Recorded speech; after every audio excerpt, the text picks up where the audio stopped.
Welcome to another episode of Simon Says, where facts come first. I'm your host, Jenny Simon.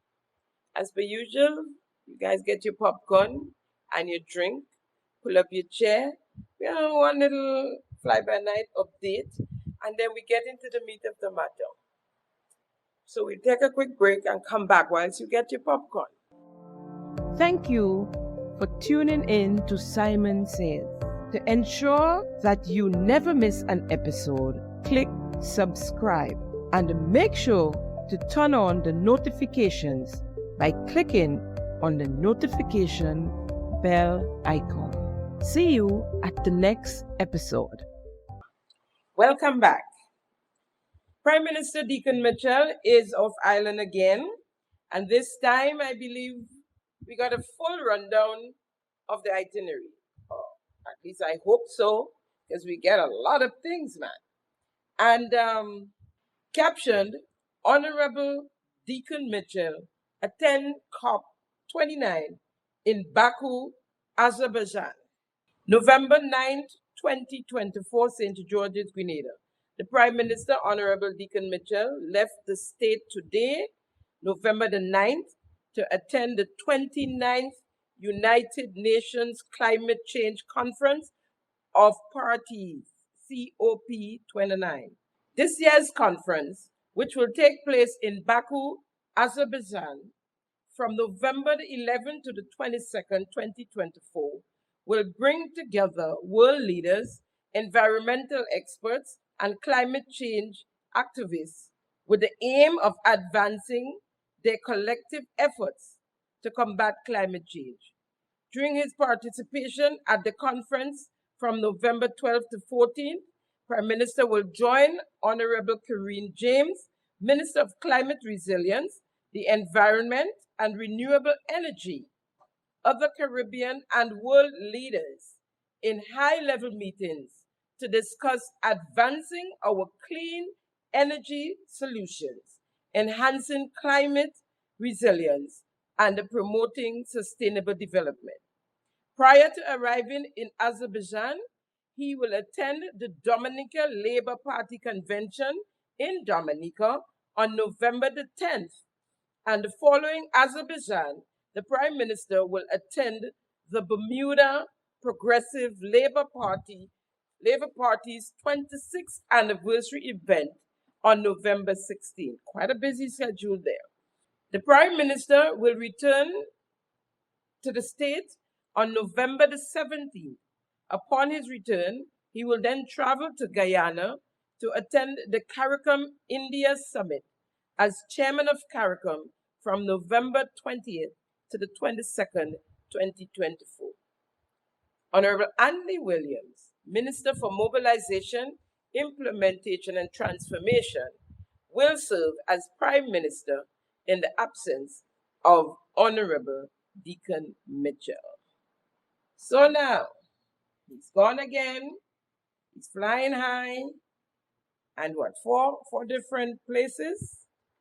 So he did 3 states from November 9th to November 17th, and upon his return, he will then travel to Guyana to attend the CARICOM India Summit. So we've had a very detailed itinerary, which is a good thing. We appreciate that, Prime Minister. We appreciate that. So we've had a very rainy weekend last weekend from Friday the 8th November right through to Sunday the 10th.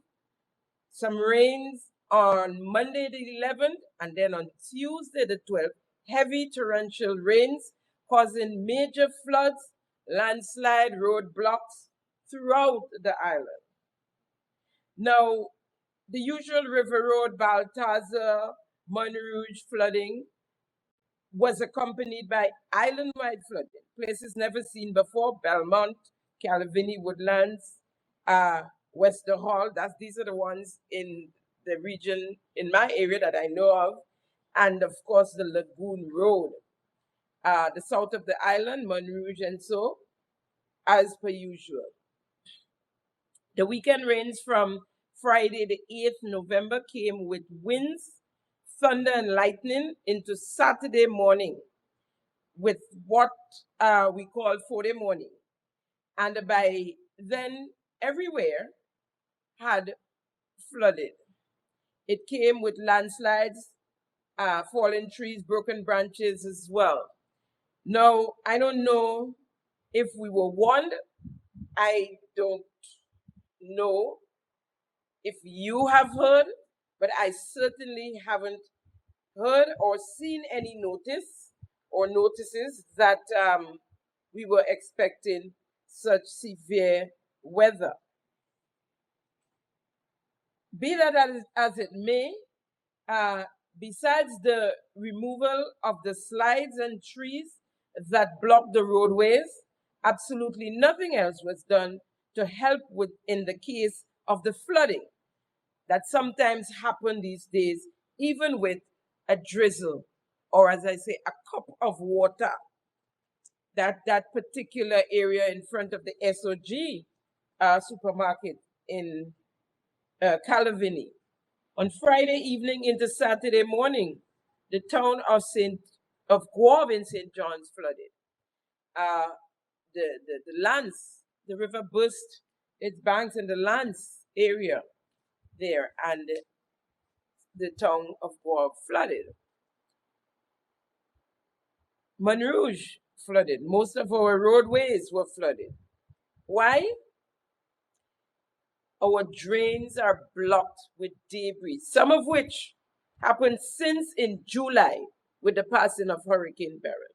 Remember weeks ago I spoke to you of drains in Tantine that run alongside the Old Trafford playing field and Anglican High School and the lawn tennis court. If you look on the screen, you see photos of what that looked like. You see the trees they're growing out of the drain. It's muddy. Just take a good look at that. And that happened since July. I saw the branches right after post burial, in broken branches from that huge tree there in the plain field, on the edge, the bank. Branches were in that drain, right? And it remained like that up until November. It remained like that. That you see there is in a well-traveled area, Tantine, where I'm sure ministers of government and maybe even the prime minister, senior officers of government, people from the Ministry of Infrastructure, don't tell me they didn't see that. And other drains throughout the island. To me, the debushes are cleaning, cutting the grass, and leaving the drains all clogged up. Well, they started to clear that the same week before the heavy rains, and they did remove the trees that was growing out of the gutter and stuff, but they did not have time finish. And so the other side as well, which needs clearing up of that settled water, with the rains, caused the Tamsisi to flood. And the kids got stuck in their classrooms on top of desks and chairs, waiting for the water to subside so they can try and get home.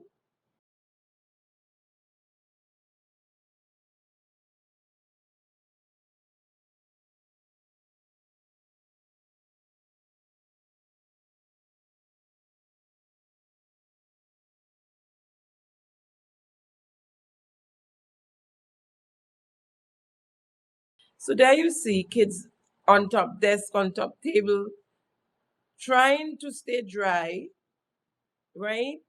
I mean, the water probably would have been almost knee high, and waiting for the water to subside before they try to get home. Now, my thing is, this thing didn't happen all of a sudden. And so why weren't kids sent home? Why didn't the Ministry of Education communicate with the schools as early as possible, before midday, by midday, to send the kids home? Call on parents, come get their kids. In my opinion, in the first place, these kids should not have been in school because the rain started to fall on Monday, right?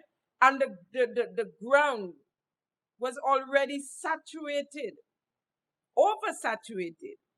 Because remember, we had rain Friday into Saturday as well, and we had floods.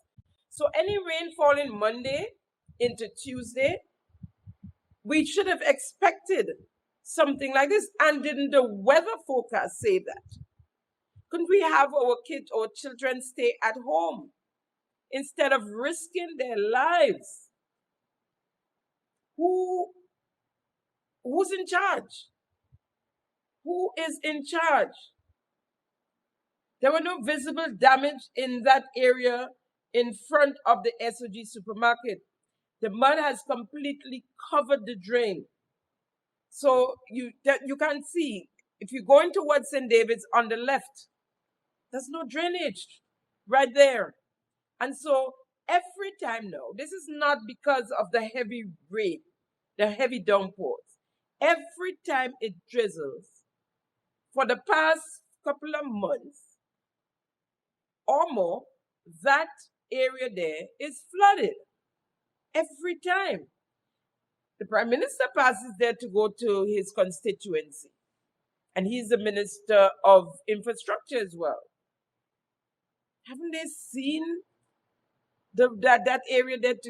And the rain came, the place flooded, the water subsided, and the debris and the mud remained in most places as if it's normal.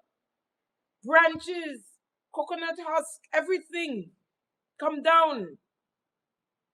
And it's just there where it stopped. But maybe it's like a debris blocking debris, and it's just stopped there. And nothing is done so far to clean up. I see a notice sent out to the people of River Road to come out on the weekend to clean up, self-help, to clean up, and nothing wrong with that. But we can also have it clean by the powers that be. Hire people to clean it, right? These days, there are people just sitting around waiting to clean, and as it was before, everybody have to work. Husband, wife, boyfriend, girlfriend, you know?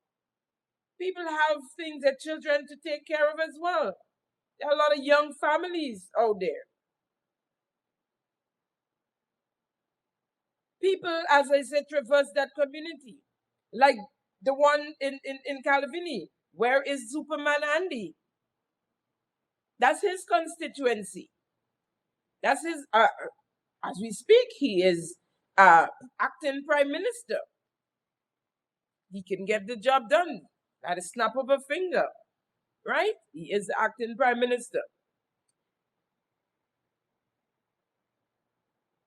Parents sent their children to school.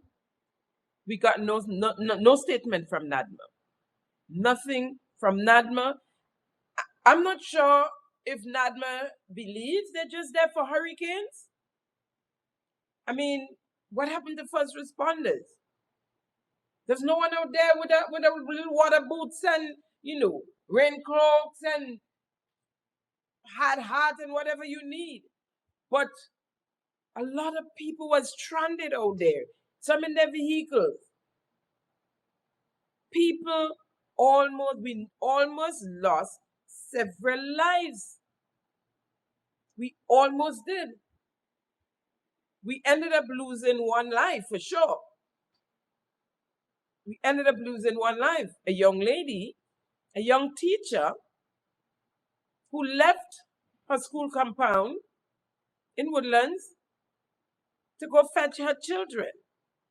And she has babies. They're toddlers. They're young kids. And so she must have been panicking and decided probably to take a risk. But whatever happened, the water, the flooded river went with her car and dragged her downstream. She drowned. The poor lady drowned in her vehicle, was found the next morning, the morning after.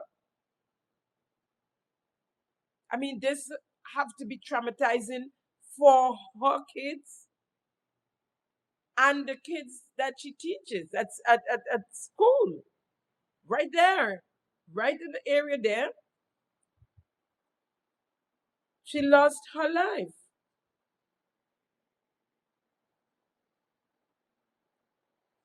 It started to rain, and the next thing we knew, vehicles were being carried down the river, carried in the street as if it was a river. They don't concerts on them vehicles. They don't look like concerts on them vehicles. No. Diane, what is your name again? Oh shit, 652. There's somebody in the vehicle. Somebody in the vehicle? Nama. Nama. There's somebody in the vehicle. There's somebody in the vehicle.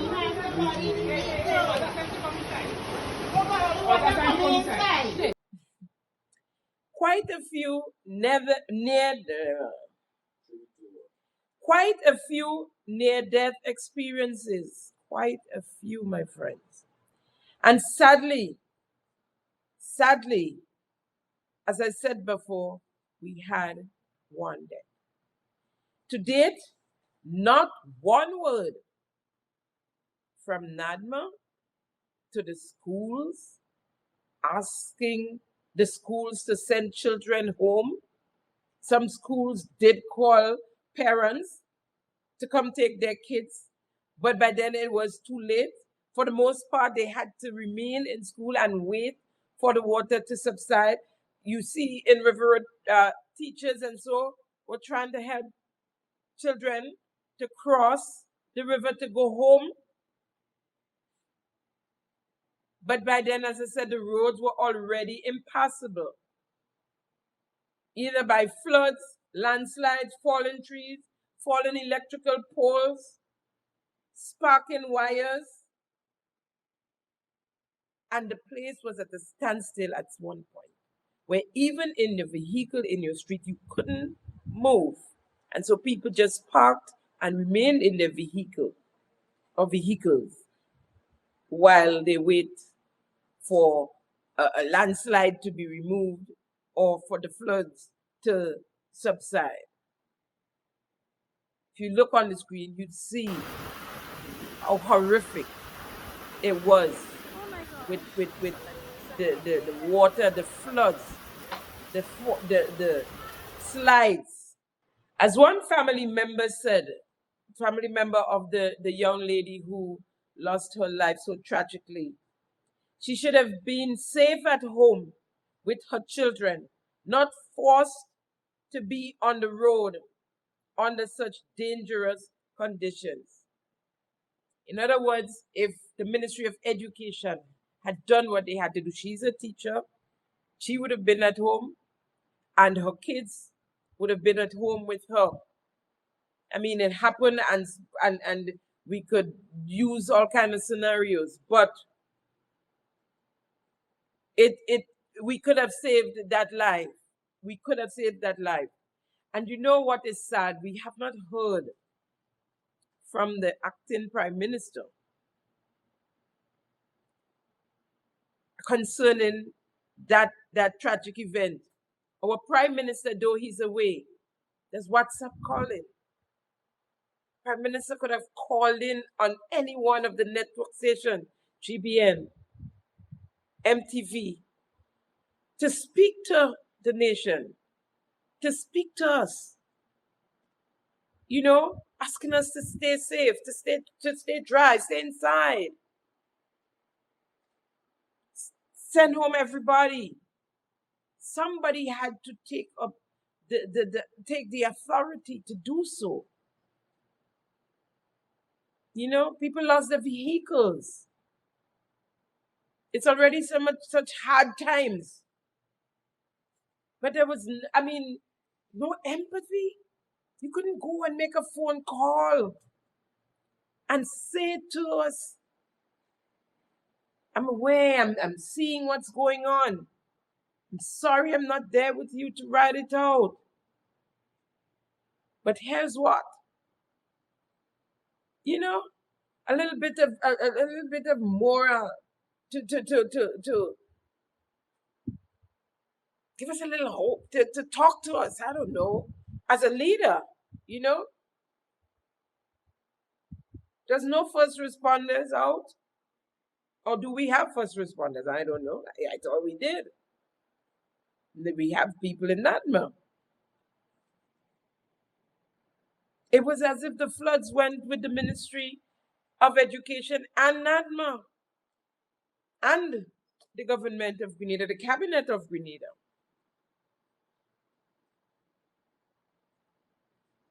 Some schools got flooded out, not just MCC. There were other schools that got flooded out. There's no communication from the Ministry of Education to principals and staff of the schools, of the nation's schools. Of course, the water subsided and left mud,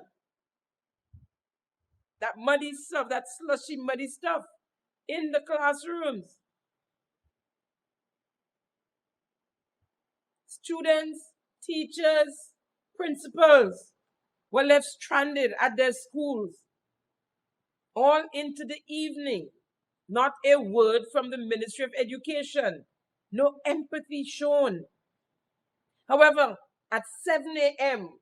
on Wednesday, the 13th November, as yesterday, the principals got a message from the Ministry of Education calling them into a meeting for 9 a.m.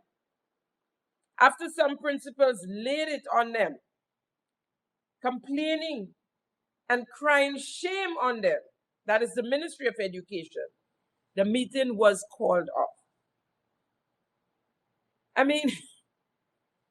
My thing is, even if the powers that be don't know or have a clue how to govern, how to manage a country, which is obvious, there's something called common sense, street sense, a little empathy, And for a ministry with 2 permanent secretaries, we have a minister of education, we have a chief education officer, a CEO, a very experienced teacher, principal, and no one thought it necessary. No one then couldn't say, well, I think we better call off school today, that day, Tuesday. You're in charge of the schools where our nation's children are kept Monday to Friday, weekly. Rain coming, schools flooding. It's plastered all over social media. And your reaction is mute. Nothing was done to make sure our children are safe. I understand the kids at Tamsisi, they were asking to leave because they saw the floods coming in. And they were told, hold on, we're waiting on a message from the ministry. But they were bigger children, older children. And so as soon as the water subsided, they left because they didn't need their parents to come get them in most instances, I'm sure. No instructions, no directions, no empathy. Nah, man. Something have to be wrong. Something have to be wrong. And it's as if they're tested and being tried, and they're not learning from their mistakes. So I'm scrolling Facebook to see what's going on, and I saw a release put up by NADMA. 5 p.m. 5 p.m. on Tuesday. If you look on the screen, you see the release. The release was put out by GIS. As a matter of fact, I should say it was the date. It was dated, and the time was 5 p.m. But at 9:52 p.m. in the evening is when the GIS put out the NADMA release. 9:52 p.m. in the evening. Folks, besides the clogging up of drains, I want to speak to you about the bushes. I have never seen so much bushes in Grenada in my lifetime. And I've been on this road for quite a while now. Bush and vines everywhere. As a matter of fact, only this morning, I was driving along and the vehicle was oncoming. And it's not that the road couldn't handle both of us at the same time. But on my side especially, the bushes were out in the street. And so I had to stop and wait for the vehicle to pass so that I could swing away from the bushes. Or it would scratch your vehicle. Right? And then there are the potholes. One have to play hopscotch at times driving. Sometimes you swing from a couple and you end up in another one. Huge, deep holes that can damage your vehicle, your tires, your axle, your crankshaft, so to speak. In the 70s, Prime Minister Eric Gairy had what he called the public works, the travaux. During the revolution of Prime Minister Maurice Bishop, we had what they called self-help. On a Sunday, the men come out, they cut and clean the drains, the women do the picking up and feed them with the juice and the sandwiches, right? In the 80s, 90s, we had Prime Minister Dr. Keith Mitchell and the NNP, and they called it debushing. All consistent programs geared at keeping the island clean and tidy. Today, under the Best Mitchell, we have the BEST program, BEST, which spells beautification, empowerment, sustainability, and transformation. Imagine those words just to say the debushing program. No, you have to come with a nice fancy name, the BEST program. Right? What does empowerment and sustainability have to do with debushing, really? Right? To call it that. Well, you clean, you beautify, and if you do it as often as you should, you probably would say you transform. But there's no transformation there when it was done before and done better. Now, here's a clip.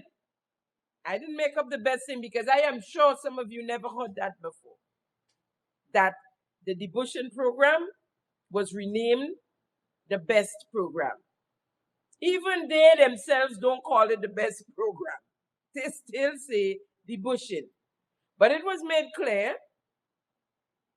that it would change from debushing to BEST. Here's Prime Minister. Mr. Speaker, I turn to the BEST program. Beautification, empowerment, sustainability, and transformation. Mr. Speaker, this project involves the rebranding and rescoping of the Road Rehabilitation Program, more commonly referred to as the debushing program. And henceforth it will be known as the BEST program.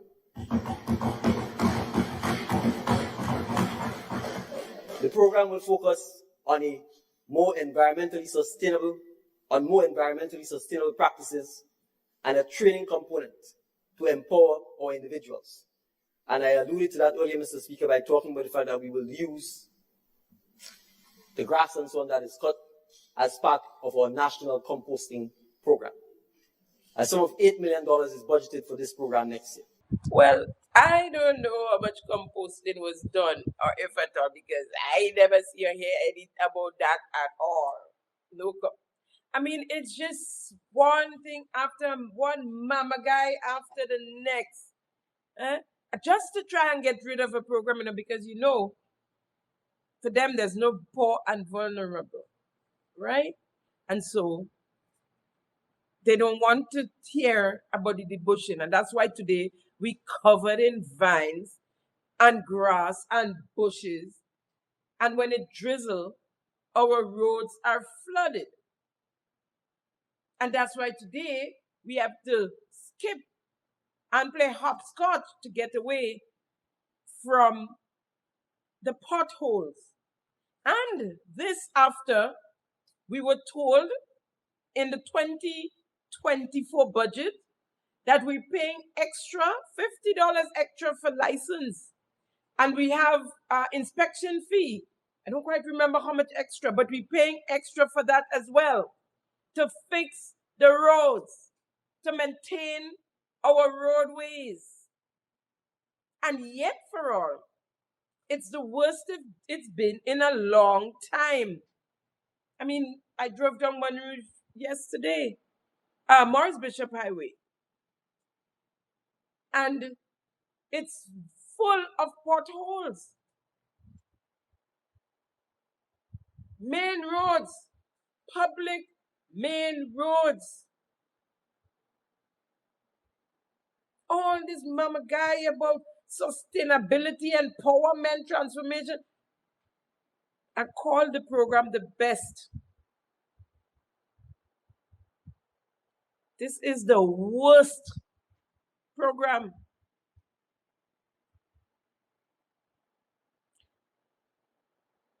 In November of 2022, 5 months after the general election, in the 2023 budget presentation, the Prime Minister told us the new name for the bushing program is the best program.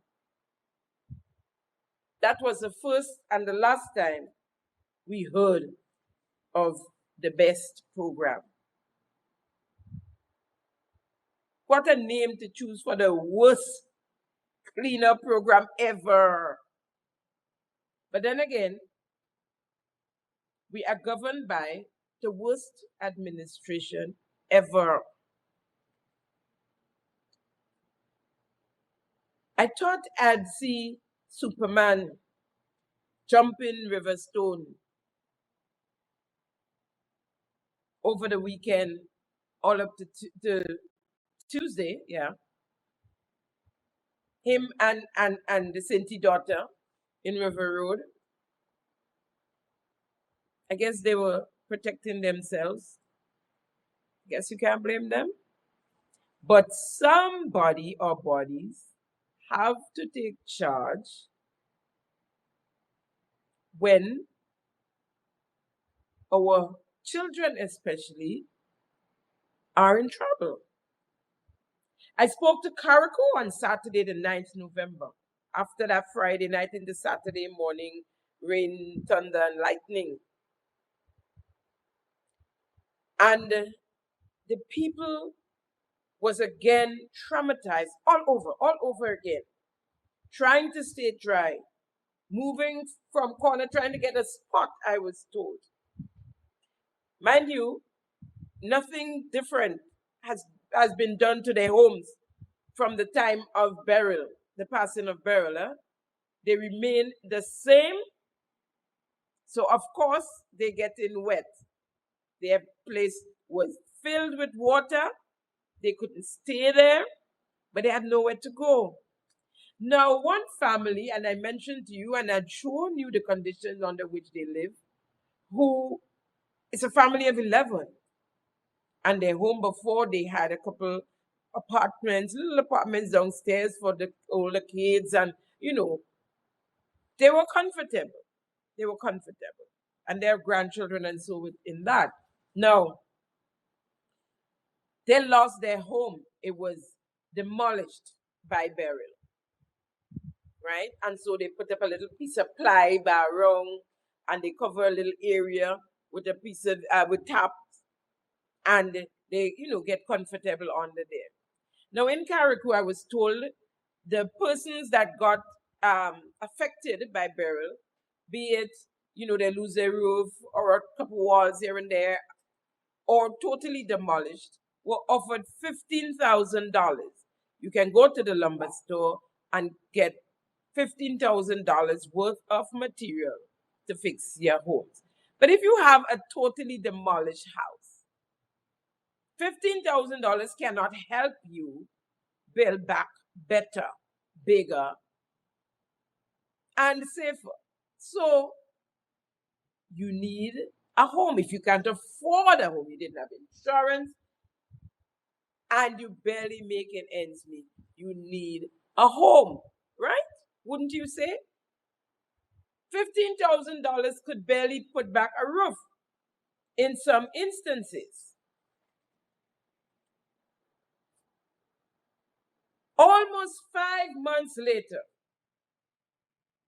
my friends, there is not one Build Back Better house in Carriacou or Petit-Martinique. Not one. I understand there are a couple on the way in Carriacou, but nothing for some to say you can give to someone to say you got your home damaged. Here is a home. 5, 6 months almost later, something wrong. Something wrong. But I have news for you. There was ribbon cutting and key turning in the back of the lines in the housing scheme. A Build Back Better home, and I think that was the model Build Back Better home, and it wasn't built there just for so. There was a reason why it was built there. Imagine building the model home on somebody's property, not government property, right?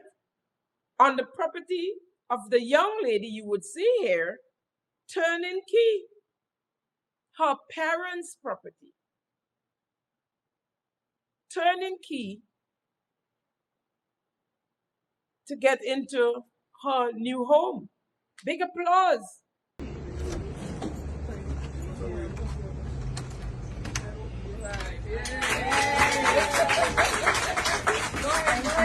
A friend and a neighbor of the minister of MIT and the parliamentary representative for the South.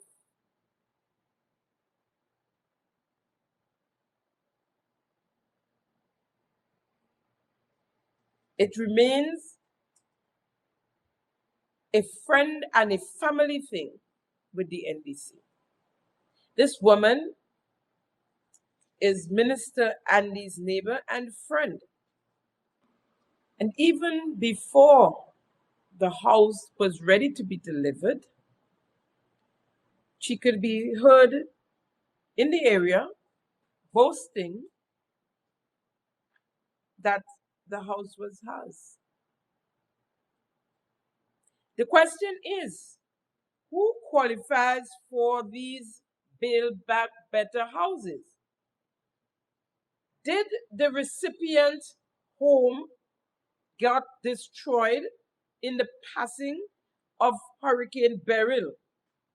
Is she destitute? No and no. Why wasn't the model house built in Carriacou, Petit-Martinique, or even St. Patrick, St. Mark? because the plan was to give the house to his neighbor and friend in the first place.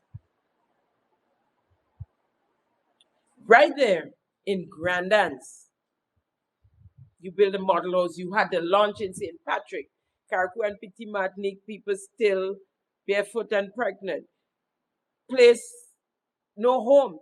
Rainfall, they get wet, they throw out water, and they start all over again. But right there in the south of the island, there are persons who needed that house more than that individual who received it. Hardcore supporters of the NDC, who is destitute and in need. And might I say, some supporters of the NNP as well, because this is not an NDC thing, or it shouldn't be. This is a national thing. When Beryl came, it didn't only come for NDC supporters. It didn't only destroy and demolish homes of NDC supporters. It didn't handpick NDC supporters. Grenadians on a whole, yellow, red, green, black or white, got affected. And so should be treated the same. It is our hard-earned monies, tax-paying dollars, that is paying CRIF, the insurance policy, so that we can, the nation's people can renovate, can restructure, can rebuild their homes. Now, posted on Facebook by Minister Andy Williams, AJ, and this caption, got this message at 2:52 a.m. I'll read it to you. I want to thank you so much, AJ. On a time like this, my bed would have been soaked and would have slept on the edge or on a chair. Thank you so much for turning things around for me and my family. Well, I'm hoping that's not the recipient of the Build Back Better Home. No name was posted. No warrant, no police. It was a snapshot for some reason. And there was another snapshot because it kind of drew my attention, looking the same. And it also addressed AJ. Thank you so much. We got through with the loan of the housing in Corinth. Oh my God, OMG. I'm so happy. You're doing a great job. Keep it up. Now,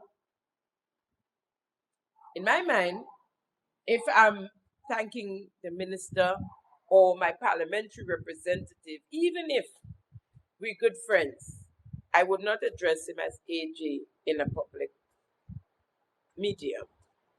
I would say minister or Minister Andy Williams, you know? But it's so funny how both notices, the individuals call him AJ. Interesting. Speaking of housing, let's talk about Project 500. Project 500 turned Project 92, if my math is correct. But you see, I'm taking the classes that Orlando got for me, the adult classes. I want to thank him very much because I'm doing very well with my addition these days. But something wrong with the authority addition. Something wrong somewhere because we were promised 500 houses a year in each parish, right? Listen to the chairman of the Housing Authority. Project 500, it's a government initiative to alleviate some of the stresses on the housing industry, to improve the housing stock. As you could appreciate, there's many reasons why persons are unable to build. It could be one, the availability of land. Two, it could be just the cost of building. So combining the two, Project 500 seeks to be able to find land for persons by having large areas of land and developing a community. So what we're trying to do is to have small homes, bigger homes, so that you have a wide range of persons and affordable homes. So if your person was trying to do it on their own, they would not have been able to afford a type of home like that. The quality of homes are such that it would stand up to the hurricane code, the building codes that we have here in Grenada. So it's more resilient. We take into consideration also in Project 500 that climate is changing, and we will try to bring in at a lower level climate smart techniques and material to improve the quality of the home. So we're not just building a regular home, we would try to have it with solar and some other facilities, water storing the facilities and so on, that you would not normally find in a regular housing project of our kind. So that's the difference between what we have done in the past and now. So this in a nutshell is Project 500, but we have 4 elements to Project 500. The first element deals with, we call it categories. So we say category A, where the government or housing authority has land already for that. And in this case, we're starting off with Dunfermline. That is housing authority's land. That is it's been designated for homes for a lot of years now. And we already have a housing project up there. So we're just extending that area and using our land to put more homes. In that area, we have a test site that has started, and you would see it off the ground in terms of construction of the foundation during the month of October or towards the end of October. And should complete between December to January, depends on the speed. These are 17 homes. Okay. And from that, you would get on the other side of the road, Housing Authority also have a further 15 acres, which we would develop and put probably about 75 units, individual homes, including 4 or 5 green spaces in building the community, sidewalks, roads, driveways of each home. And then Housing Authority has a further 15 acres on the top side, which we would turn into a park and a community garden.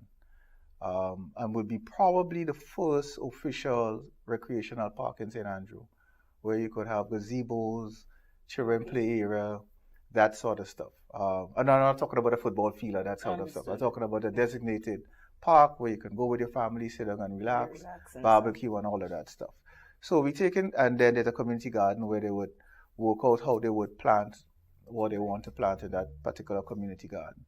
So we would have it for multi-purpose, multi-use, but we would be enhancing the area of Dunfermline and make it that community a stronger community. And as I said, affordable homes. So 17 plus 75 is 92, right? And we agree, we all agree on that? Or is it 500? So we now have, my friends, Project 92. Project 92. Now, lest we forget, in the 2023 budget presentation by Prime Minister Dickon Mitchell, in November 2022, in the capacity of Minister of Finance, announced an allocation of $2.5 million for 500 houses in Stony Gut, St. John. Commitment to affordable housing. Our commitment in this term, Mr. Speaker, is to deliver 500 high-quality, climate-resilient Grenadian-style houses.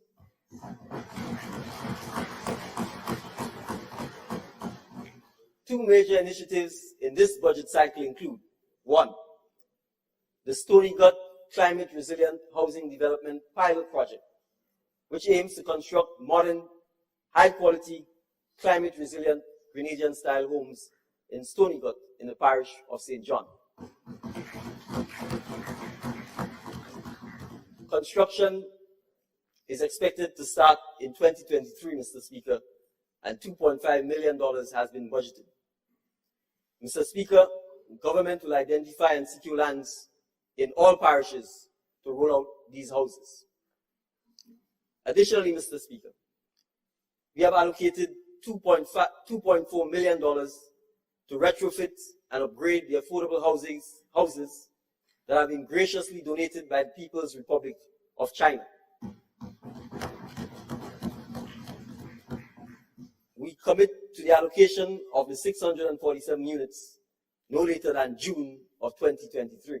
Now, 2.5 million for the houses in Stony Gut, right?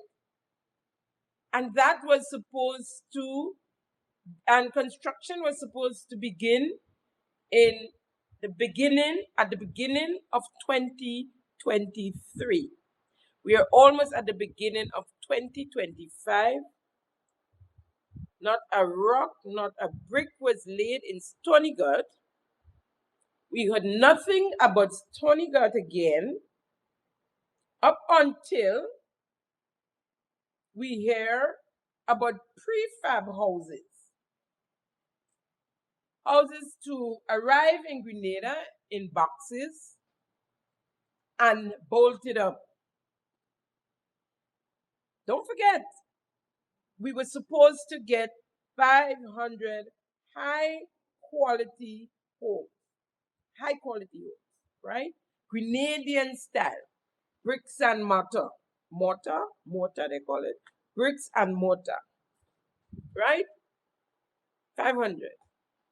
Now, we were told, after that I should say, we were told by Prime Minister Deacon Mitchell, same person who told us about Stony Gut, that we're going to get 500 prefab houses instead, and that they were going to be built in Dunfermline in St. Andrew. Let's hear him. Or it could be a private person who has 10, 8, 9 acres and want to make his land available as part of the project. Or it could be an individual who has their own individual lot, and we're able to work with them to get a house built on their lot. So that's the first thing. It will allow us to be able to ensure that as much land as possible that is available can become part of Project 500. So let me repeat. One, it could be on government sites, and if we scroll, you'll probably see the answers in one of it. It could be on government sites, it could be on a private individual small lot, or it could be on an individual who has a larger lot. And let me explain what we intend to do. Can we go to the map? There's a map. Right. This site is Dunfermline. Technical man.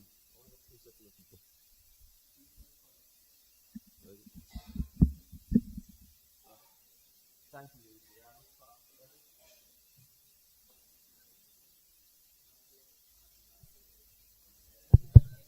All right, we better now. Good. Right, so I'll come down a little so we can. Next time we need to put the screen up so that people can see.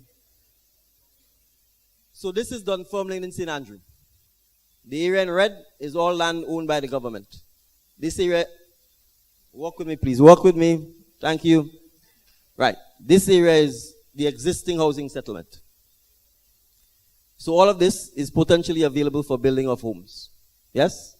Can we go on to the next slide? Right, this is a marked up version of it. This one actually shows subdivision of land lots that we could potentially build homes on. Next slide. Next. Right. So what we hope to do is, could you show me the other slide, as the one that follows? Right. Then go back. No, too fast. Right.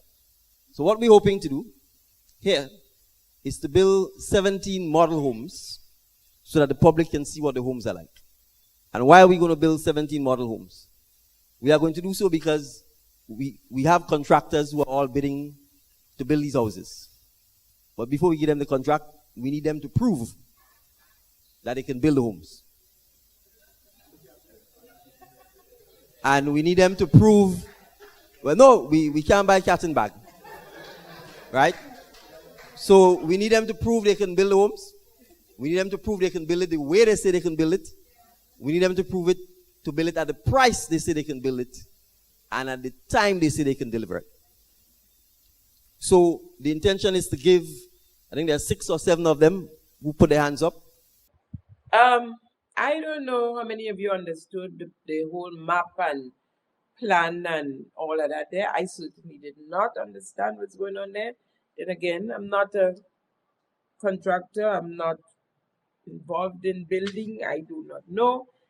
But all I know is that we are being mama-guide time and time again by the Prime Minister, Deacon Mitchell, and his cabinet and their friends.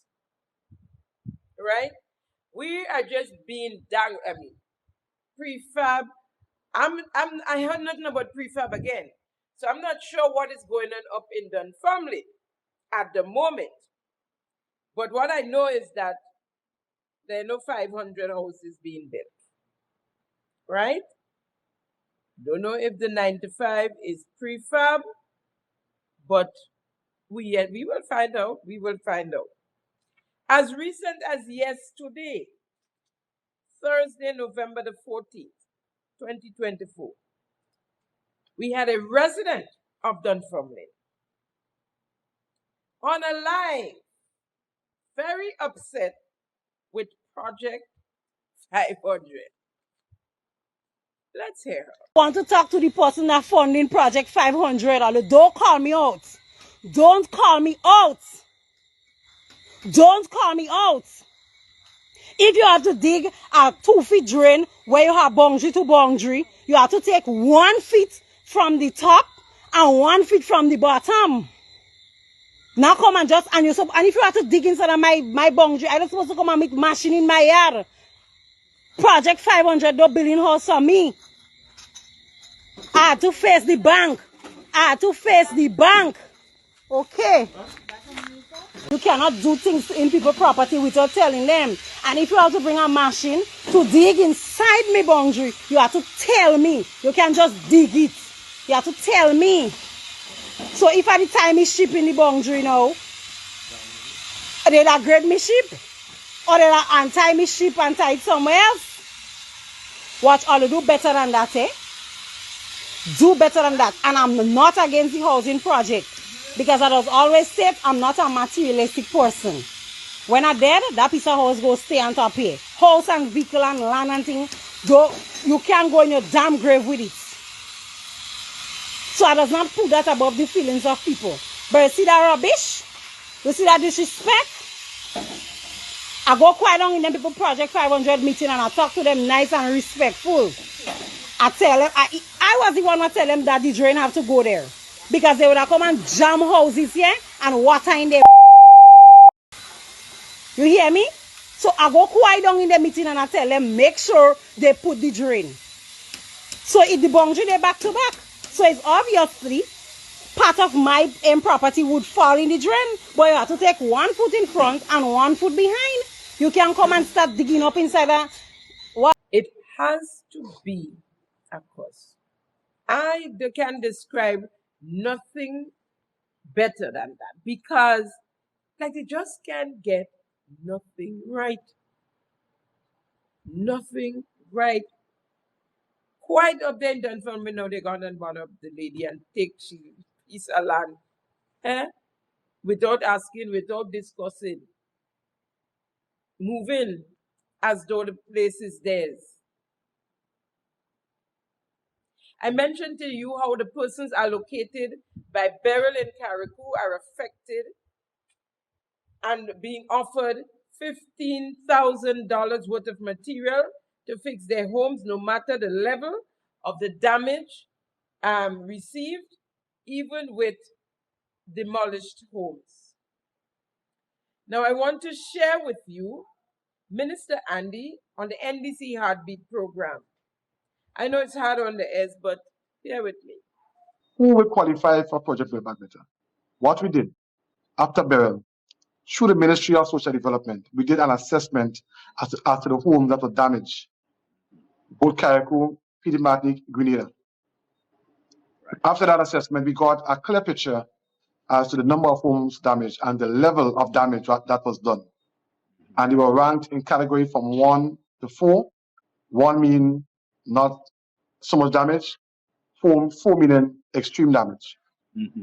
And the folks who were affected by Hurricane Beryl, these are the folks that would benefit from Project Build Back Better free of cost. Now, these homes are so well engineered that we think that even though someone is not affected by Hurricane Beryl, but they want a home like this, which is cost effective, we are looking at doing 2-bedroom houses and 3-bedroom houses for less than $100,000. Right. So the idea is that even though someone is not affected by Beryl, but they have land and they want to build one of those homes, we have already approached the Housing Authority of Grenada, who if we can get them to take it on, right? We can get someone to approach Housing Authority to build those same houses, and you're talking about a 2 or 3-bedroom house for less than $100,000 in this day and age. Yeah. If you have a young professional, you know, you're talking who's approximately 30 years old, he can be paying approximately $500 per month for a 2 or 3-bedroom house, and that in itself is unbeatable. And you're talking about having a house that is more resilient to hurricanes. So, Terry, let me just add again. I must add in this element. Project Build Back Better is not just about building back resilient homes, but we are also talking about providing employment for our local contractors and individuals. So basically, the person who is building the house is not the same person who's doing the painting. The person who's painting the house is not the same person who's doing the plumbing. And the person who's doing the plumbing is not the same person who's doing the electrical. The reason why, because we want to provide employment for different people in the country, not just giving one man everything to do. So for example, about 2 weeks ago, I went to the lines. I got about over 20 young men, let them form groups, and form those groups. You're able to form painting teams. We are able also to form electrical teams and plumbing teams. And I'm proud to say that these guys are already out working. If we go that way, this is what, again, we should be doing as government, not just giving a man a fish, but teaching them how to fish. So you have young men, instead of linemen by the block, they are going out in communities working. And if we can do that, it means that we will be improving the unemployment rate in Grenada. By putting more people to work, it means that it will drop. And that in itself means that more money will be circulating within the economy. And also, you're talking about putting young men to work and do more positive things in the country. So in a nutshell, that is what we are doing. We got approximately $15 million in MIT budget. And that $15 million is geared to assist people who are affected by Hurricane Beryl and by building more resilient homes going forward. Making up as you go along. It is so obvious. Now you've heard him. The houses for persons affected by Hurricane Beryl are free. Otherwise, you'd have to pay for it. And that is if you did not get damaged by Beryl and you want a house, he would build a house for you, but you'd have to pay for it. Needless to say, the first person to receive a Build Back Better house was not affected, and got it for free, by the way, was not affected by Beryl in any way. He also explained to us something we didn't know at all, that the person who painting the house is not the person, is not the plumber, and the person who doing the plumbing is not the person doing the we never knew that. We always thought it was one person building a house, just one person building a house. At least I always thought that. Because thank you, Minister Andy, for explaining to me that you have a painter, you have an electrician, you have a plumber, a carpenter, a mason. Yeah. He also went in that other place, the place where lies come first. In reference to the Build Back Better houses, he said, and I quote, so this house, in speaking about the Build Back Better house, the model, will be free for people who are affected by Beryl. End of quote. We have, and the quote again, we have Project Build Back Better, where people who lost their homes from Beryl, we are building back for them, and it is free of cost. End of quote. The family of 11 in Carriacou still awaiting a home.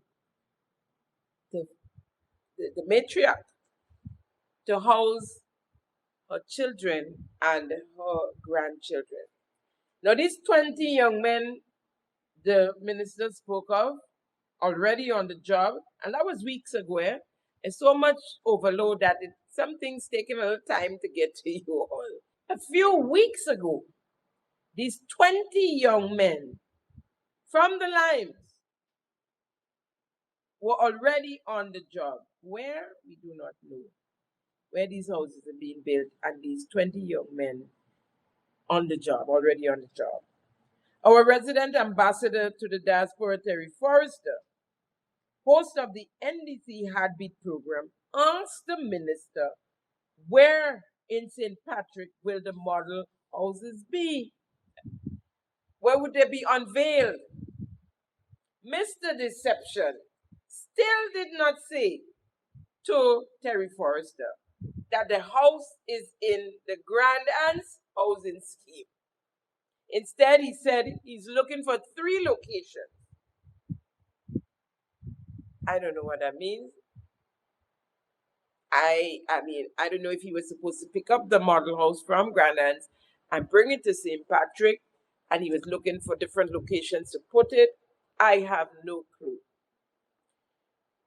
When are the individuals whose homes got destroyed and who have their own lands and can't afford to build back get the help they need from the government, who received the $118 million from CRIF for the policy paid by the government and people of Grenada using the taxpayers' money? When are they going to get their homes built back better and free? Now Christmas is right there. And as it stands, there's nobody to get, there's no house besides the one given to his friend Free in the valley for persons who are wetting every time the rain falls.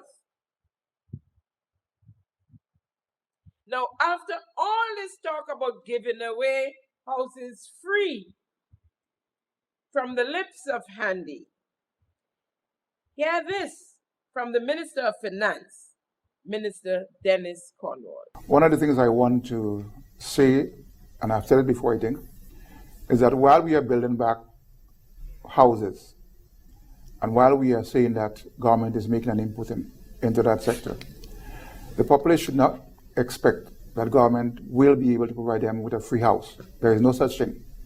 So whether or not we build back better under the programs that we have, we do the Project 500, somewhere along the line, we will have persons to pay for their accommodation. Folks, here is Andy, the #1 minister in town. A man, if he stands behind a corkscrew, you can't see it. You won't see it. Our acting Prime Minister, as we speak, on the 13th of April 2023, already 2022, I think that was. Yes, 2022, I'm sorry. Already chosen as candidate for the South. We are seeing roads being built, and I'm saying to myself, boy, can we eat road? Can the single mother who doesn't have a job, can she eat road? You understand? Can the person who is struggling every day, struggling to make ends meet, and now prices are going higher and higher, can they eat roads? I'm not against road, but I'm saying we have to start paying attention to the high cost of living in Grenada. There's no talk about that. Listen, I want you to listen and be alert. There's no talk about any high cost of living, guys. And that concerns me. Are we waiting for people to be dying of hunger before we can talk about reducing the cost of living in Grenada? What about our high rates of duties? Can we reduce the duties a bit so people can cope? Listen, there is no talks about it at all. And I am, guys, I just want you just to stay alert, because we need a government to not only talk about caring about people, we need a government to actually care about people, care about how you make it every day, day to day, every single day, how you eat, how you drink, right? Things that affect you. You need a government, guys, to pay attention to your needs and to make conditions better for you to survive. I want you to observe and see exactly what is going on. So we're not hearing you, Minister Andy. Are you waiting for somebody to die of starvation before you talk and deal with the high cost of living? We're not hearing you. The duties, can you help out a little bit there for the ordinary man, the small businesses, so we pay less duties? We're not hearing you. Huh? The cost of living today has gone up 100-fold and more. So what are you saying today? These days is stay focused. Stay focused. It's becoming more and more difficult to eat healthy because of the rise in cost of living.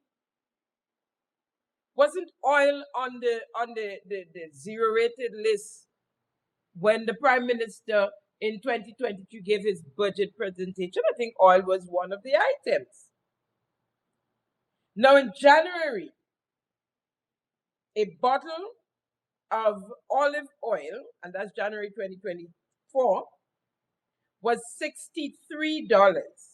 By April, it went up to $95. The same size, same brand. The 1 liter bottle. And at the end of August, it went up to $135. the same size, the same brand. We can't even buy provisions, that ground provision, and fruits anymore. Green bananas is as much as $10 a pound. If you meet someone with a bit of mercy, you might get it for $6 or $8 a pound. But I just want to mention, by the way, that we might be shipping bananas to the UK soon again. You remember the geese truck? Just a little bit of humor.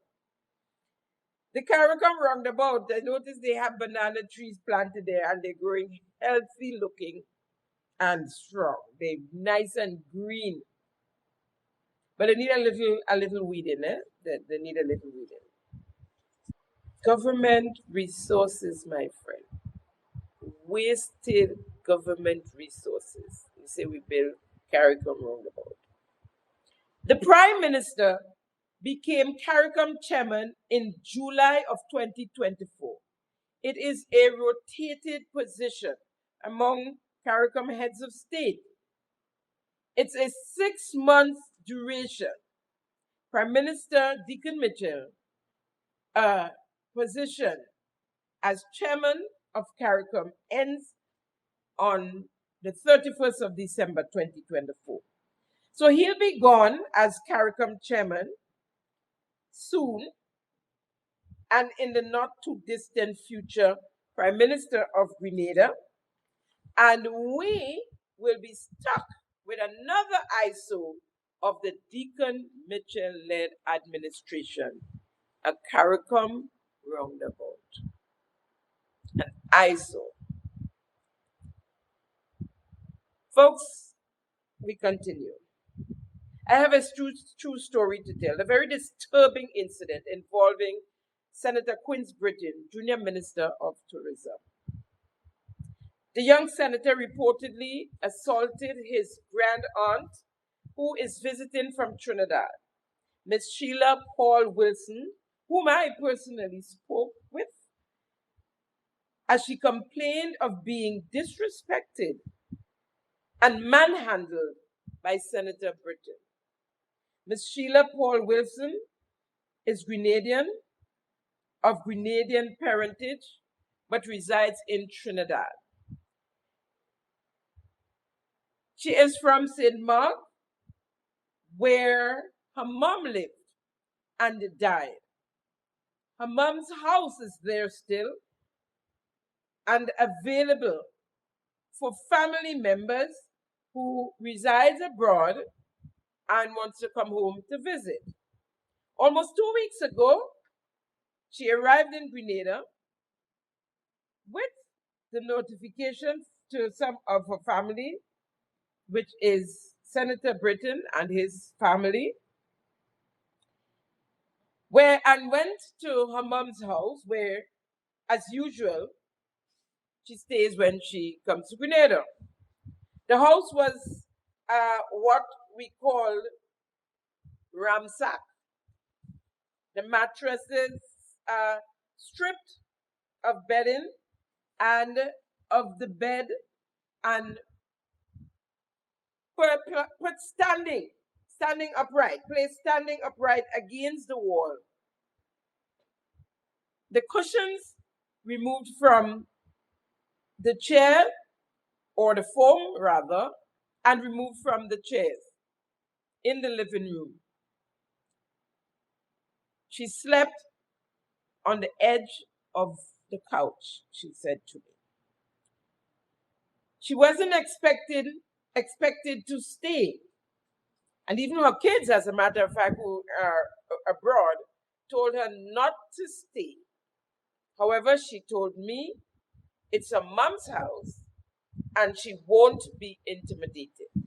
So the senator confronted his grand aunt in her mother's house, very confrontational, questioning her presence there, shouting at her in an aggressive manner, using obscenities. She said he was violent and abusive. He picked up a stick, banging it against the walls, picked up her suitcase, threatening to throw it outside, all along asking her to leave the house. He actually eventually pushed on her. A young man from the village also showed up at the house. That's after Senator Britton left. At some point, saying to her, he was sent by Quince, and I'm paraphrasing it, to take care of her, to have her removed from the property. Feeling physically threatened, she went to the police station, the Victoria Police Station, to file a complaint. The senator was subsequently brought in for questioning, and an investigation is ongoing. Ms. Paul said to me that she went to the police to make the report. However, she don't want to press charges because she's not going to be staying here that long for the case, and she's not planning on coming back for a court case either. The senator was subsequently brought in for questioning, as I understand it, and an investigation is ongoing. This behavior is very disturbing and troubling, to say the least, and is so because recently, some months ago, the said minister was accused of physically abusing his girlfriend in public outside a shop, a popular shop in Victoria. It is troubling that this level of aggression is directed towards women, coming from Senator Britton, and towards his grand aunt, an elderly lady, for that matter. I am calling on the Prime Minister to discipline young Senator Quince Britton, remove him from the Senate and the ministerial complex ASAP, pending an investigation. Another complaint is launched against Minister Philip Telesford from his workers. I received voice notes of complaints speaking to persons one-on-one of his staff members of his. They said conditions are terrible. They are overworked and underpaid, working for $40 a day, which is under the minimum wage. Salaries are paid late, all up to 2 weeks late in the month. As a matter of fact, they got paid on Wednesday, which is yesterday, the 12th of November, and Thursday, the 13th, with persons not receiving their full salary. And as I was told, some persons got as little as $300 in the last couple of days for their monthly salary, right? They have been made to work without personal protective equipment, PPEs, only at the very beginning when they started, whatever gloves and aprons they had. And when it was done, when it was finished, they were not replenished. They did not receive new ones. And sometimes they use garbage bags as aprons not to dirty their clothing. But they handled the meats with their bare hands because they have no gloves, they have no hairnets. Because remember, these things are disposable and cannot be reused and reused and reused. And so they're without PPEs, and they were told that it's on its way months now. And apparently it's still on its way. At the end of August, salary payment delayed. They were told it was delayed by the bank, and when no further information was given, the workers discussed the issues in a group chat. The owner then came in the chat and explained that it was the bank, and 2 weeks later, they got paid. The same as the month before. No first aid kit for when persons get injured, no accidents or incident forms to sign if something happens. End of month came again. A meeting was held with the workers by the manager, Minister of Health, Philip Telesford, who is the owner of the farm, Excellence Farm. This time they were told it was a bank in Trinidad that did not do or had trouble doing the transaction. And as I mentioned before, not until Wednesday, November 14th and Thursday, November 15th, they received their salaries or part thereof. Workers have been staying at home. Their kids have no food to go to school, so they're at home. Their kids are at home, and don't forget there are no free school feeding program anymore, for the most part. So they have to stay at home. They have been unable to pay their bills. This late payment of salary has become a regular thing at Excellent Farms. Now, according to management, the first 3 months they are referred to as trainees. As trainees, they are going home at 2 a.m. in the morning at times, killing birds, and is not paid overtime. When questioned on it, they were told there is no overtime. They will receive time back, which according to the manager is stated in the employee's handbook, one which they never received. Workers killing 4,000, sometimes 5,000 birds a day, and sometimes they still have to go over to the packing room to help pack.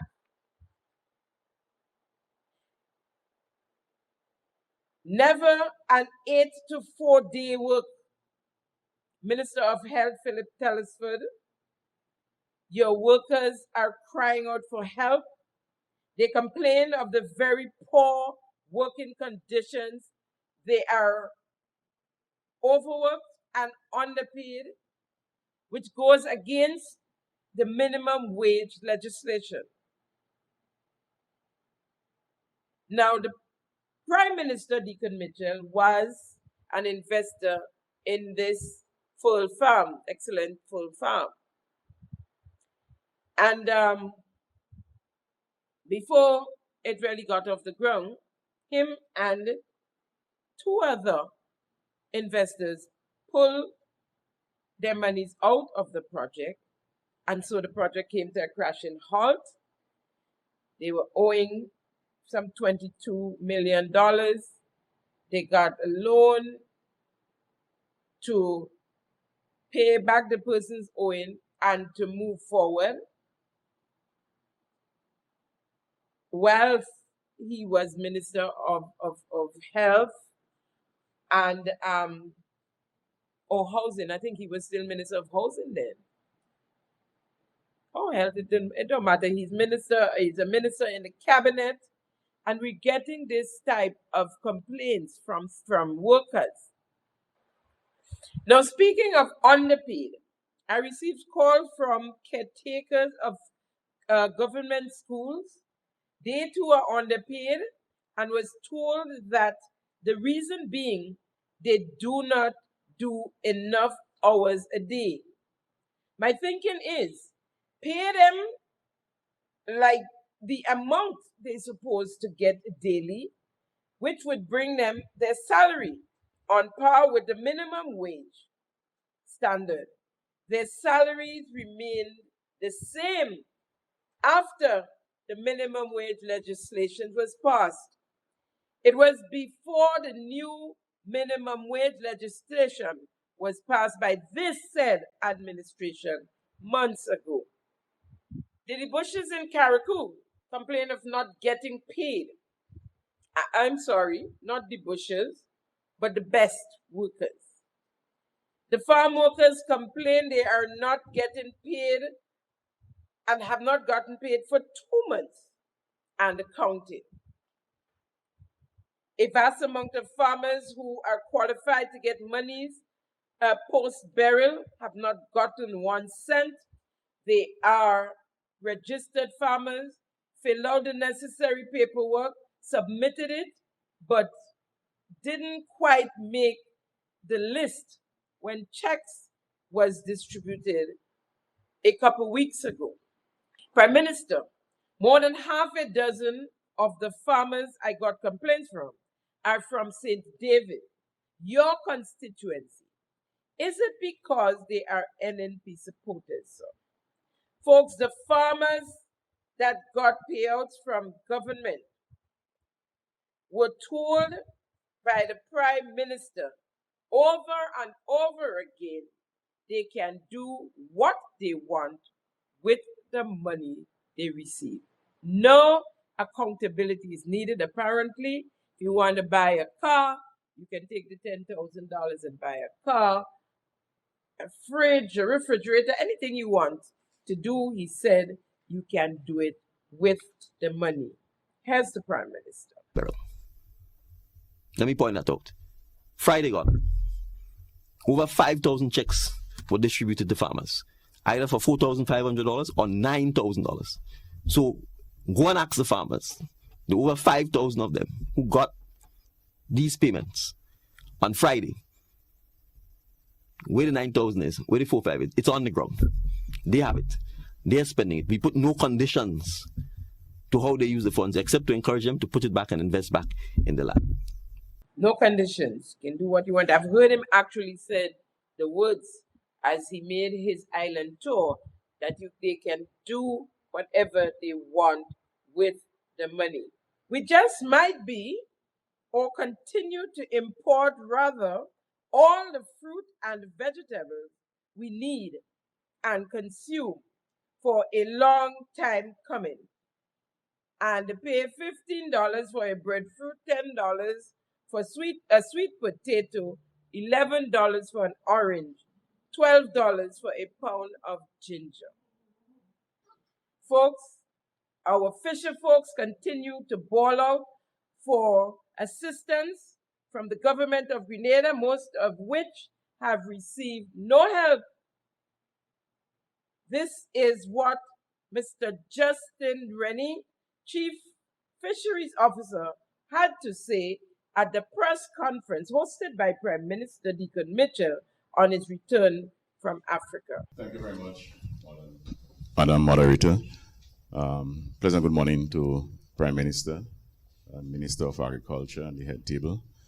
On behalf of the Fisheries Department and the Ministry, and by extension the government, we want to continue to extend our sympathies to the entire fisheries sector, specifically our fisher folks who have suffered under Hurricane Beryl, particularly our fisher folks from the sister island of Carriacou and Pitimatnik, which was inordinately affected by the hurricane, but also in the northern part of mainland Grenada, Sautez, St. Mark, St. John to a lesser extent.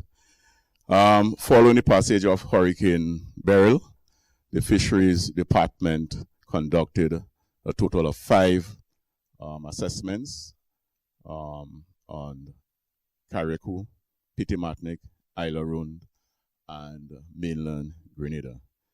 The initial cost of the damage was $5.5 million.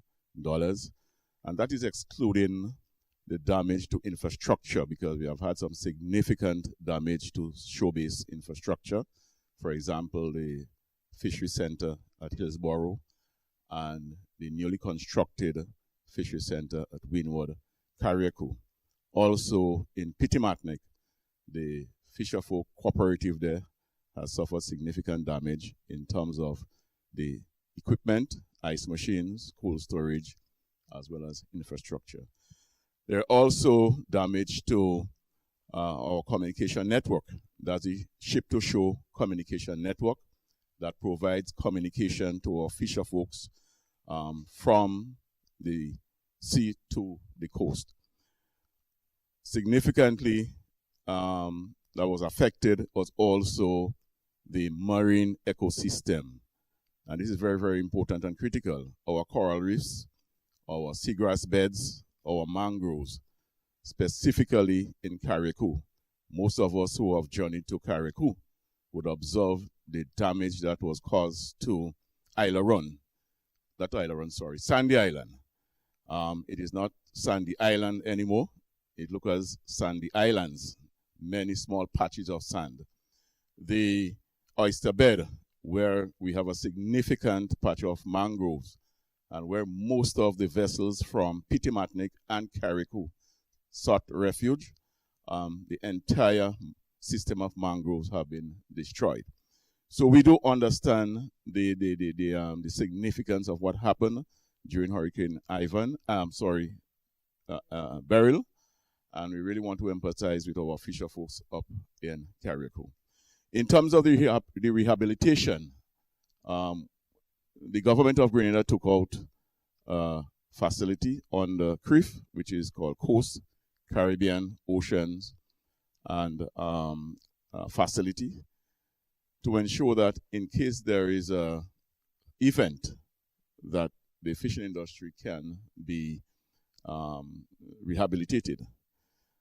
However, the facility is a parametric facility. It's not meant to indemnify you. So in the event that there is a hurricane or some adverse weather condition, excessive rainfalls, floods, what have you, heavy seas, a payout would be made. Now, the payout was not meant to indemnify the fishing industry. It is meant to provide some form of sustainable livelihood to the industry. Hence, the issue with the assistance, because the payout amounted to 2.9 million EC dollars. However, the total cost of value of the damage was $5.5 million. So a decision had to be made. And as a result, it was decided that the fishing vessel owners who actually sustained damage would receive 50% of the damage.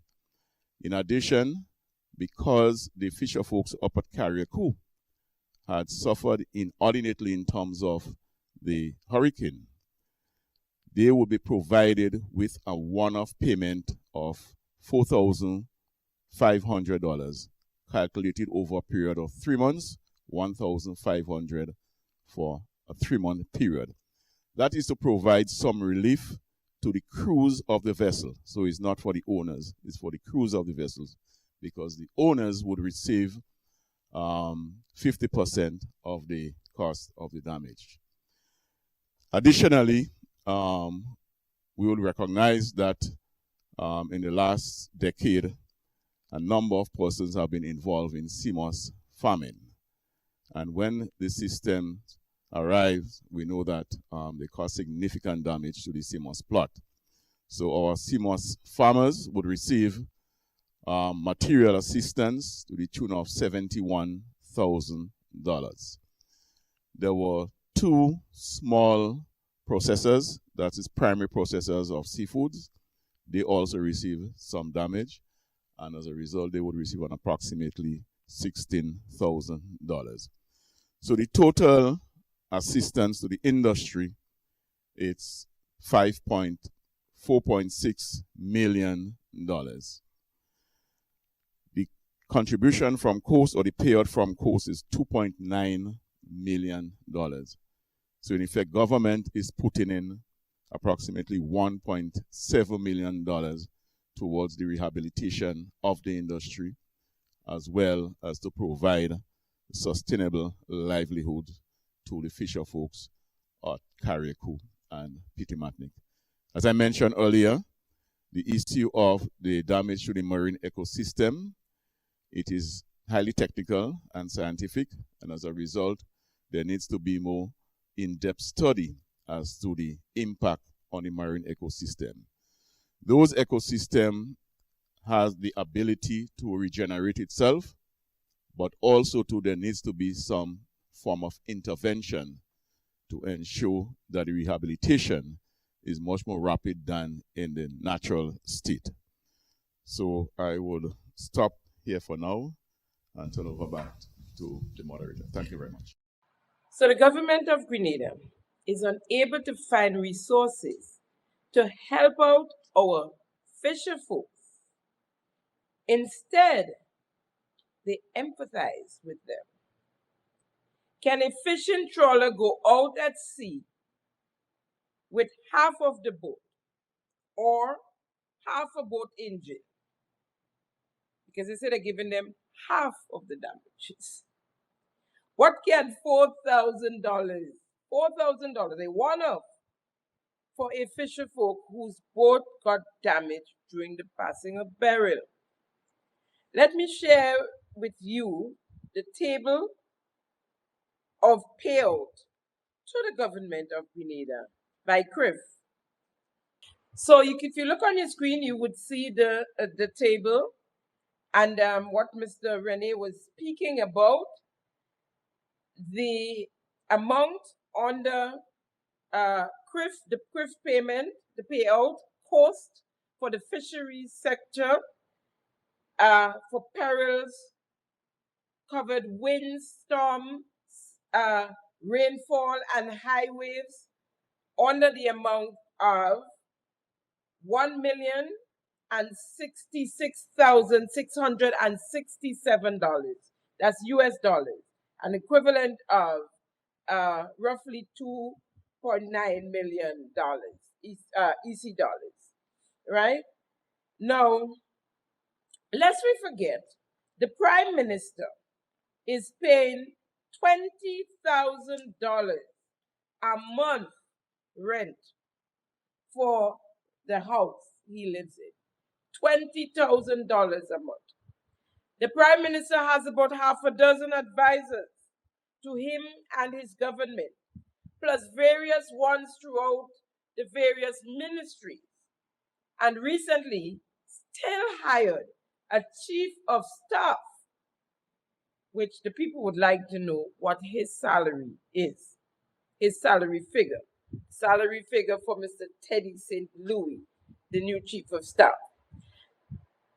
The government has spent $22.5 million on the Golden Jubilee celebrations. Allegedly, $1.5 million on the drone show. They ain't telling us how much at all. Like they hiding that. But we know what it is. It is embarrassment. It is an embarrassment. And we can't pay our fisher folks monies to bring them back. And they're complaining, they're bawling, they're crying that they need help. You can't give them money for half, to fix half, the worth of half the rent, what they need to do. In excess of $500,000 was spent to put lights on the carronage, an eyesore that had to be eventually removed months later. We're spending millions to put up a consul general and his family in Dubai. $9,053.38 per month towards school, private school for the children. $18,188 for rent for the penthouse. $250,000 to host CARICOM meeting even after Beryl has passed, and there were heads willing to take on that burden to host the CARICOM meeting. But no, we had to show off we can do it. Another $250,000. Whilst persons between Carriacou, Petit Martinique, and St. Patrick, St. Mark was devastated by Hurricane Beryl.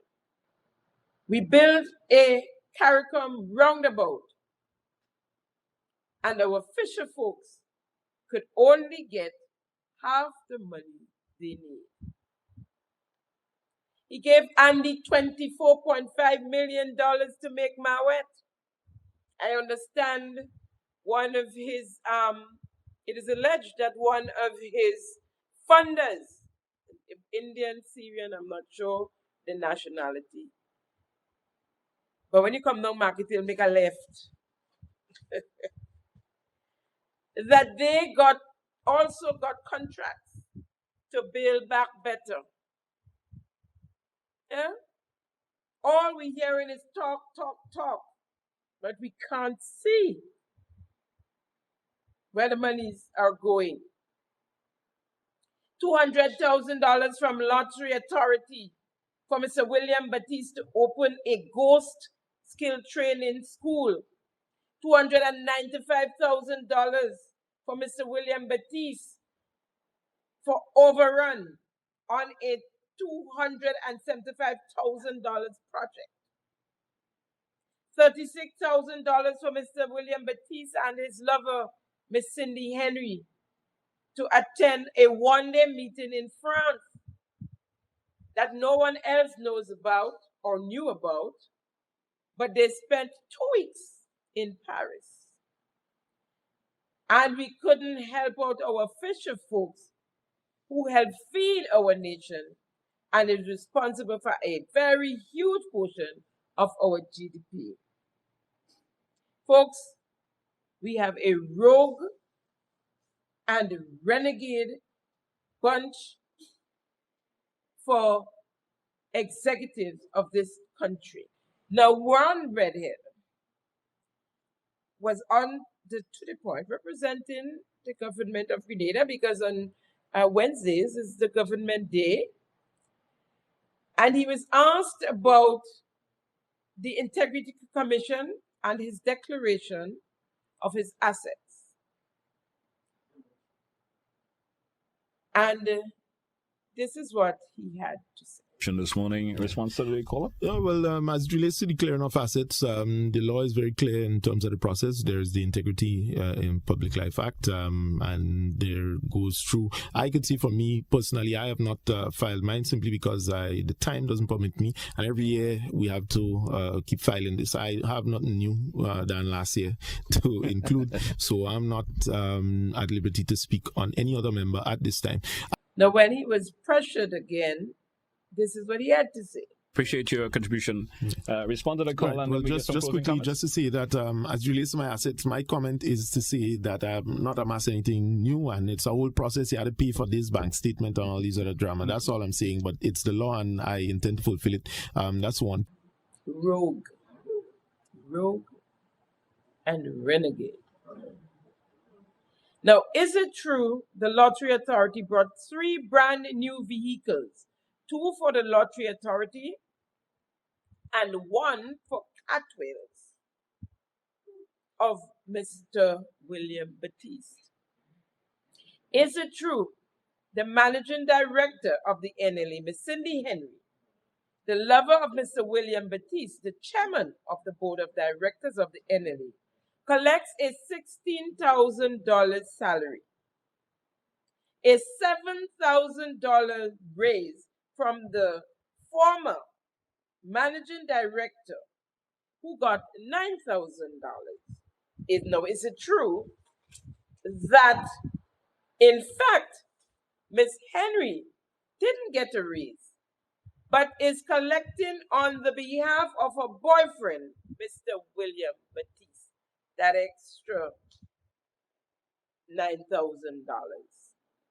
Folks, word is Mrs. Naline Ramdeen Joseph, who was hired as the marketing consultant for the National Lottery Authority, has resigned from that position. She's a lady of integrity, I am told. Now, whilst I'm on resignation, since I announced the resignation of Mr. Earl Nicholas Brathwaite Jr. last episode from the GDB Board of Directors, I was informed that there were 2 resignations before Mr. Brathwaite and Ms. Ramona Otway and Ms. Danica Sherman. Folks, we hear nothing of these resignations, nor their replacements, if any, and another illegal board of directors out there. Now, is it true the brother of Minister Joseph Andel, Adam Andel, who campaigned against him in 2013 and 2018 on the NNP platform with the then Minister Boswin, Anthony Boswin, saying all manner of things about Joseph Andel, and was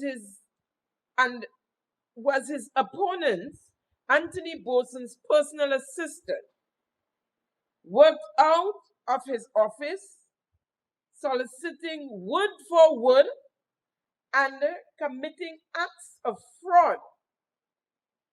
He was fired by Dr. Mitchell and the NNP, and who campaigned for his brother Joseph Andel in 2022, is now working out of his brother's office in St. Patrick West and doing the same wrongdoing, word for word, and engrossed in the same fraudulent behavior. Is this true, Mr. Andel? Question to the Prime Minister. Whatever happened to the 7 memorandums signed with Cuba when you headed a huge delegation that visited Cuba in April of this year, 2024? Prime Minister, we await the investigation of the corruption in the National Lottery Authority between the chairman of the board, Mr. William Batiste, and his lover, the managing director of the National Lottery Authority, Ms. Cindy Henry. Prime Minister, please investigate the bribery that took place between your MIT minister and the contractor for the Cliff Road project, $150,000 in cash and kind. Prime Minister and Minister of Infrastructure, can you please give an update on the H.A. Blaze Street roadworks and the Cliff project? What is really going on, especially on that Cliff project? 1 week in, 2 weeks out. As a matter of fact, it seems like the work came to a halt. Is it true it is because of the court ruling, the judgment against the contractor? The judge ruled in the Gain matter that it was always the intent of the brothers to form a company and run it to the benefit of them both. Therefore, the claim by the contractor, Mr. Nelson Louison, of the Cliff project of CCCCI, that the company belongs to him only, is illegal, and that the company must be wound up by a liquidator, and the process of the sale of the assets be shared among both brothers. Gain was the support, the backbone of the company CCCCI. And so without Gain, CCCCI has no style. While you at it, Prime Minister, please reassure the nation that all is well up there at Molyneux Road project. I'll leave you with some clips of photos of what is going on up there, which is a little bit frightening. And so we ask for some reassurance that all is well and that the road is safely passable.